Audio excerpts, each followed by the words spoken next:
बिस्मिल्लाहिर्रहमानिर्रहीम। आज की वीडियो में हम सूरह कलम में ज़िक्र किए गए एक सच्चे वाक़ये के बारे में जानेंगे, जिसकी तफसील मुख्तलिफ तफासिर के अंदर यूँ बयान की गई है कि यमन के शहर सना से 2 फरसंग यानी 6 मील के फासले पर सरेरा एक बाग था। इसका मालिक एक नेक मर्द था और वो इस बाग के फल कसरत से फुकरा को देता था। उसकी ये आदत थी कि जब बाग में जाता तो मसाकीन को बुला लेता और तमाम गिरे पड़े फल उन्हें दे देता। फिर बाग में बिस्तर बिछा दिए जाते और जब फल तोड़े जाते तो जितने फल बिस्तरों पे गिरते वो भी गुरबा को दे दिए जाते और जो खालिस अपना हिस्सा होता उससे भी वो 10वां हिस्सा फुकरा को दे देता। इसी तरह खेती काटते वक्त भी उसने फुकरा के हुकूक बहुत ज़्यादा मुकर्रर किए हुए थे। उसके इंतकाल के बाद उसके 3 बेटे वारिस हुए। उन्होंने बाहम मशवरा किया कि माल कलील है और घर में अफराद बहुत ज़्यादा हैं, इसलिए अगर वालिद की तरह हम भी खैरात जारी रखें तो तंगदस्त हो जाएंगे। इस पर उन्होंने आपस में मिलकर कस्में खाईं कि सुबह सवेरे लोगों के उठने से पहले ही बाग में चलकर फल तोड़ लेंगे ताकि मसाकीन को खबर तक न हो। उन्होंने फल तोड़ने की कसम खाई और इंशाअल्लाह कहना भूल गए। फिर ये लोग तो कस्में खाकर सो गए और इस बाग पर अल्लाह ताला के हुक्म से रात में एक आग आई जो इसे तबाह कर गई और सुबह के वक्त तक वो बाग जलकर सियाह रात की तरह हो गया और इन लोगों को इसकी कुछ खबर नहीं हुई। ये सुबह सवेरे उठे और एक दूसरे को पुकारा कि अगर तुम बाग का फल काटना चाहते हो तो मुंह अंधेरे सुबह होते ही अपनी खेती पर पहुंचो।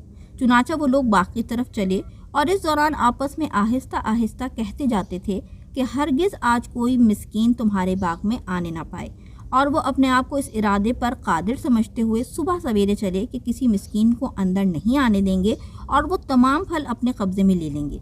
फिर जब बाग के करीब पहुँचे और उन्होंने इस बाग को देखा कि वो जल चुका है और इसमें फल का नामो निशान तक नहीं है, तो कहने लगे कि बेशक हम किसी और बाग पर पहुँच गए हैं, क्योंकि हमारा बाग तो बहुत फलदार है।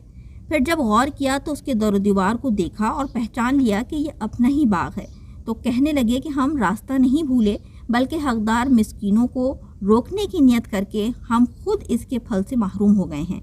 इनमें से जो अक्लमंद था उसने कहा, क्या मैं तुमसे नहीं कहता था कि तुम अल्लाह ताला की तस्बीह बयान करो और इस बुरे इरादे से तौबा क्यों नहीं करते और अल्लाह ताला की नेमत का शुक्र क्यों नहीं बजा लाते। इस पर सब ने कहा कि हमारा रब पाक है, बेशक हम जालिम थे। और उस वक्त वो मलामत करते हुए एक दूसरे की तरफ मुतवज्जह हुए और आखिरकार इन सब ने एतराफ़ किया कि हमसे ख़ता हुई और हम हद से तजावुज़ कर गए। वो कहने लगे, हाय हमारी ख़राबी, बेशक हम सरकश थे कि हमने अल्लाह ताला की नेमत का शुक्र अदा ना किया और अपने बाप दादा के नेक तरीक़े को छोड़ दिया। उम्मीद है कि हमारा रब हमें इससे बेहतर बदला दे। अब हम अपने रब की तरफ ही रग़बत रखने वाले हैं और उसके करम की उम्मीद रखते हैं।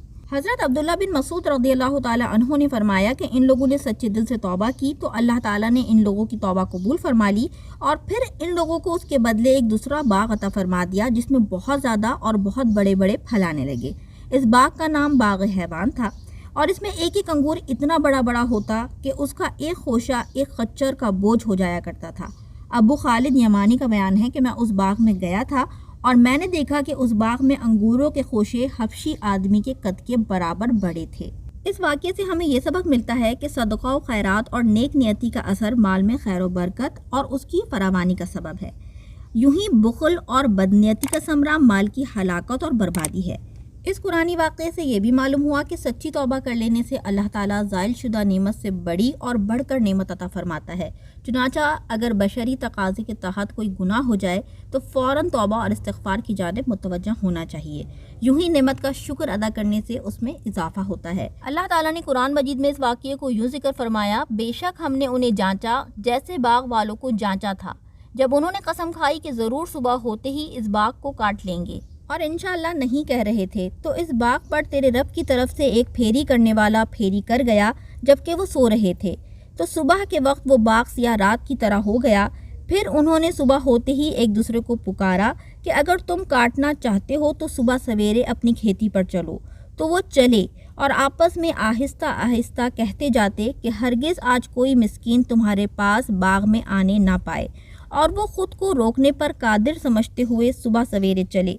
फिर जब उन्होंने इस बाग को देखा तो कहने लगे, बेशक हम ज़रूर रास्ता भटक गए हैं, बल्कि हम महरूम हो गए हैं।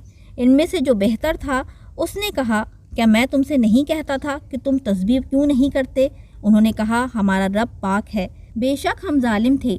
پھر وہ ایک دوسرے کی طرف ملامت کرتے متوجہ ہوئے، بولے ہائے ہماری خرابی، بے شک ہم سرکش تھے۔ امید ہے کہ ہمارا رب ہمیں اس سے بہتر بدلہ دے، یقیناً اب ہم اپنے رب کی طرف ہی رغبت رکھنے والے ہیں۔ واقعے سے یہ بھی سیکھنے کو ملا کہ اگر انسان کا اللہ پر کامل توکل ہو تو وہ زوال نعمت کے بعد بھی مایوس نہیں ہوتا کہ اب دوبارہ پہلے جیسے حالات کیسے ہوں گے، بلکہ وہ ظاہری اسباب کے بجائے حقیقی مسبب الاسباب پر نظر کرتا ہے کہ وہی ہے جو اسے اس مشکل سے نکالنے والا ہے، چاہے اسباب نہ ہوں۔